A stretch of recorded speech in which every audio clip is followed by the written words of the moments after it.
One night, the Prophet Muhammad was staying at the house of his wife, al-Mu'mineen Maymunah radiyallahu anha, who was also the maternal aunt of Abdullah ibn Abbas radiyallahu anhuma.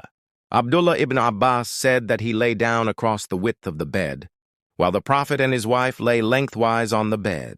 The Prophet went to sleep. When half the night had passed, or a little before or after it, he woke up and sat up. He wiped the traces of sleep from his face using both his hands. Then he recited the last 10 verses of Surah Al-Imran. After that, he got up and went to a water skin that was hanging nearby and performed ablution, wudu, thoroughly.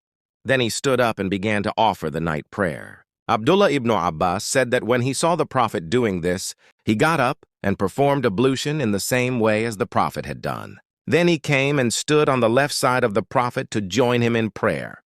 The Prophet placed his right hand on the head of Ibn Abbas and took hold of his right ear and softly twisted it. Then the Prophet began to pray.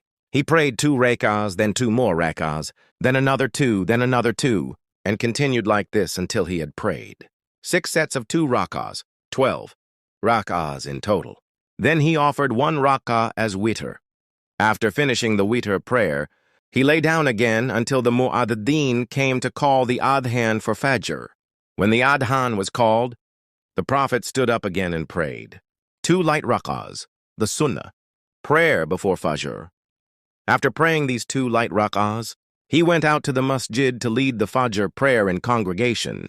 When he began his prayer, he would raise his hands up to his shoulders. He did the same when he said Allahu Akbar for ruku.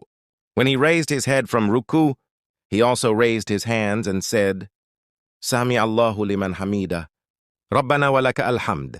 However, he did not raise his hands when going into sujud.